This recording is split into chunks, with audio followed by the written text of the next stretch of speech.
अध्यक्ष महोदय, जिस पेरेंटल संगठन से आप निकले हैं उसमें मान सम्मान के लिए संगठन में कितनी नारी हैं ये बता दें आप। और इनका, क्योंकि पिछले कई वर्षों से अध्यक्ष जी ये सरकार में है और मैं सुन रहा था माननीय मंत्री जी को मैं सुन रहा था, उन्होंने बहुत सारे योजनाएं, बहुत सारे कार्यक्रमों की जानकारी दी। लेकिन अगर हम दुनिया के आंकड़े देखें, जेंडर इक्वलिटी में हम कहां खड़े हैं? हम 146 में 127वीं जगह पर खड़े हैं। और अगर हम इनके खुद के सरकारों को देखें अगर, तो अध्यक्ष महोदय इनके 21 जगह सरकारें हैं, 21 जगह यूनियन टेरिटरी और स्टेट मिलाकर के और सहयोगी दलों के साथ मिलकर के 21 सरकारें इनकी हैं। भारतीय जनता पार्टी ये बताए कि उनके 21 स्टेट में जहां सरकारें उनके सहयोगी साथियों के साथ चल रही हैं, कितने मुख्यमंत्री इनके बने हुए हैं? कितनी महिला मुख्यमंत्री बनी हुई इनकी? 0। और जो दिल्ली की बनी हुई हैं, हालांकि वो हाफ चीफ मिनिस्टर हैं और वो भी महिला होने के नाते केवल हाफ चीफ मिनिस्टर हैं। नहीं, अधिकार कहां हैं? एक चीफ मिनिस्टर के जो अधिकार होते हैं, एक स्टेट के जो अधिकार होते हैं, क्या आपके दिल्ली के मुख्यमंत्री के पास वो अधिकार है? और फिर जो अभी तक जो सबसे बड़ी पार्टी है, जो सबसे बड़ी पार्टी अपने आप को कहते हैं, पूरे देश में जितने भी इनके विधायक चुने गए हैं, आप बताओ आपकी संख्या क्या है? 10% से ऊपर नहीं जा पा रहे हैं आप? क्या 10% से ऊपर हैं आप? और फिर लोकसभा की गिनती में अगर हम देखें तो लोकसभा की गिनती में कितने संख्या में आप हैं? इसलिए अध्यक्ष महोदय, जहां हम ये कहते हैं कि हम महिला आरक्षण के पक्ष में हैं, वहीं कुछ सवाल हमारे भी आपके लिए हैं। मैं उससे पहले याद दिलाना चाहता हूं कि कई बार लोग ये कहते हैं कि समाजवादी पार्टी विरोध करती है। अगर हम अपनी बात कहना चाहें तो डॉक्टर राममनोहर लोहिया, जिनकी विचारधारा पर हमारी समाजवादी पार्टी का आधार है, उनके द्वारा हमेशा महिलाओं को पुरुषों के बराबर की हिस्सेदारी हर क्षेत्र में देने की बात कही गई। और मैं उनको कोट करना चाहता हूं कि संस्कार का आरंभ महिला से होता है। यदि महिला जागृत है तो पूरा समाज जागृत हो जाता है। ये लोहिया ने हमारे जिस विचारधारा पे हम लोग चल रहे हैं वो हम आपको बताना चाहते हैं। जब तक महिलाएं राजनीति में नहीं आएंगी, सामाजिक क्रांति अधूरी रहेगी। लोहिया जी ने निरंतर महिलाओं की राजनीति में महत्वपूर्ण भूमिका पर बल दिया है और समाज में वास्तविक परिवर्तन उनके योगदान से ही आ पाएगा।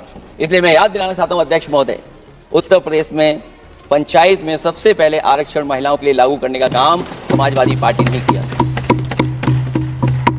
तो जहां महिलाओं के पक्ष में है उनके आरक्षण के, वहीं हमारा सवाल यह भी है कि जल्दीबाजी क्यों है? आखिरकार महिला आरक्षण के नाम पर जल्दीबाजी क्यों है भाजपा के अंदर? सच तो यह है कि भाजपा जनगणना को टालना चाहती है और जनगणना को टालने का मतलब है कि जाति जनगणना को टालना चाहते हैं।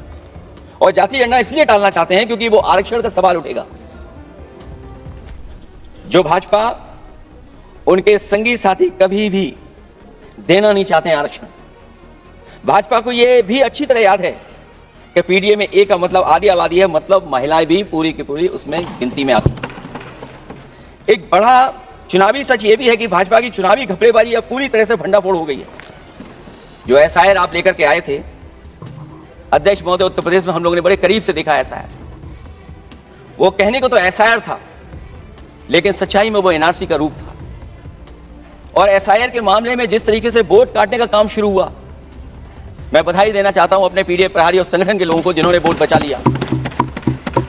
जब पहली गिनती में हम लोग बचाने में कामयाब हो गए तो अध्यक्ष महोदय भारतीय जनता पार्टी फॉर्म 7 को लेकर के आई और फॉर्म 7 उन्होंने ऐसे बांटना शुरू किया, उस घपले को भी हम लोगों ने पकड़ लिया। और जब उस घपले को पकड़ा तो पता लगा फॉर्म 7 बंद हो गया उत्तर प्रदेश में। फॉर्म 7 से कोई वोट काटा नहीं गया। अध्यक्ष महोदय, जो फॉर्म 7 काटने के लिए जिससे दस्तखत कराए थे भारतीय जनता पार्टी ने, उस व्यक्ति को दस्तखत करना भी नहीं आता है। अध्यक्ष महोदय, जो एसआईआर के बहाने फॉर्म 7 लेकर के आए थे, जो फॉर्म 7 दस्तखत करा करके वोट काटे जा रहे थे उत्तर प्रदेश में, जब पकड़ा गया, हम लोगों को जानकारी मिली, हम लोगों ने उसको प्रेस के सामने लेकर के आए और चुनाव आयोग को शिकायत की।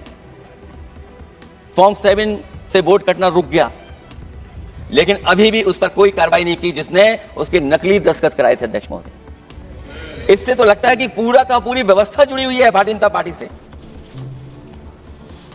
और धीरे धीरे जो भारतीय जनता पार्टी की सरकार चली है, हेरा फेरी हम लोग पकड़ लिए, भाजपा की कलई खुल गई और उसके समर्थक और वोटरों का अकाल पड़ने लगा जब, तब भाजपा निराशा के इस दौर में उभरने के लिए बिल लेकर के आ रही है।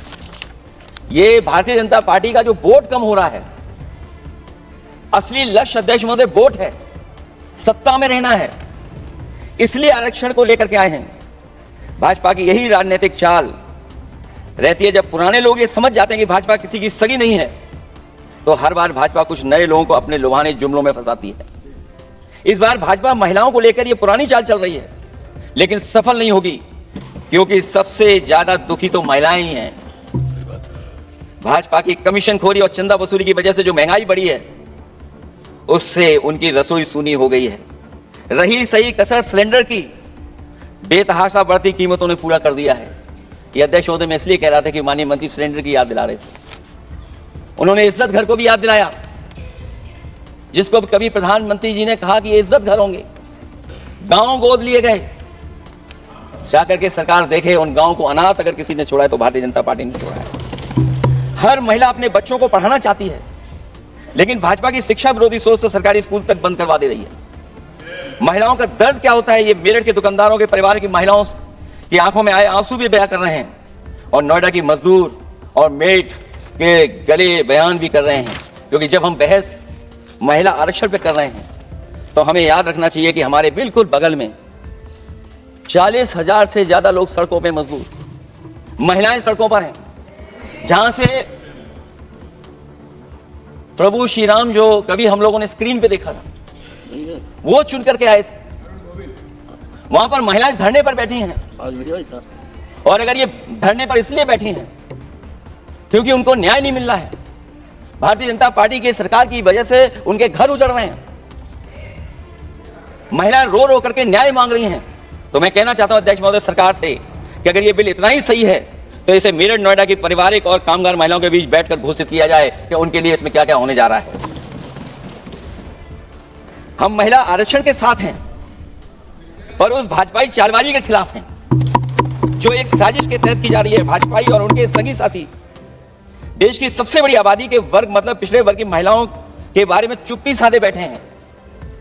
ये बात अध्यक्ष जी समझ में नहीं आ रहा है, क्योंकि जब हम लोग प्रधानमंत्री जी को सुनते थे तो वो ये कहते थे कि हम पिछड़े वर्ग से आते हैं, हम आप जैसे ही हैं, पिछड़े हैं। लेकिन जब आरक्षण की बात हो रही है तो पिछड़ों की संख्या इसमें कितनी है, हमें उम्मीद है कि सरकार इस पर जरूर बात अपनी रखेगी। ये संशोधन के नाम पर जो जल्दीबाजी दिखा रहे हैं, दरअसल उसके पीछे भाजपाइयों की मंशा है कि जनगणना ना करनी पड़े, क्योंकि अगर जनगणना करनी पड़ेगी तो जातिवार आंकड़े भी देने पड़ेंगे, और जातिवार आरक्षण भी। ये भाजपा का एक बहुत बड़ा षड्यंत्र है, जिसमें जनगणना आधारित प्रसीमन को नकार कर पिछड़ों का अधिकार लूटा जा रहा है। ये लोकतंत्र के खिलाफ खुफिया लोगों की गुप्त योजना है, जो अब तक स्वीकार नहीं, जब तक प्रक्रिया के साथ हम लोग स्वीकार कभी नहीं कर सकते, जब तक इसका लागू करने का तरीका ठीक ना हो। अगर पिछड़ों की आबादी कम से कम अगर हम गिन लें कि 70%, 80% से ज्यादा है, अध्यक्ष महोदय अगर हम उनको 66% मान लें, तो इनकी आबादी कम से कम पिछड़ों की 33% होगी, आधी आबादी की जनसंख्या, जिनके हक की बात तो है ही नहीं इसके अंदर। इसका मतलब यह हुआ कि पिछड़े वर्ग की 33% महिलाएं, उनको हक देना नहीं चाहते ये लोग, हक उनका छीनना चाहते हैं। और फिर जो डीलिमिटेशन का साथ साथ लेकर के आए हैं, ये डीलिमिटेशन क्या है अध्यक्ष महोदय? ये डीलिमिटेशन है कि इलेक्टोरल मैप को बदलते हैं। हमारे पूर्व में कांग्रेस के सदस्य ने ठीक कहा है कि जब डीलिमिटेशन की बारी आई तो इन्होंने पूरी रणनीति बना करके कि किस तरीके से लोकसभाओं के क्षेत्र बनाए जाएं, क्षेत्र कैसे बने जिससे कि उन्हीं को पॉलिटिकल लाभ मिले। वो हम लोगों ने आसाम में भी देखा, जम्मू कश्मीर में भी देखा है। इसलिए हम चाहते हैं कि पहले जनगणना हो, और जनगणना जब आंकड़े सही आ जाएंगे अध्यक्ष महोदय, तब जाकर के डीलिमिटेशन ठीक होगा।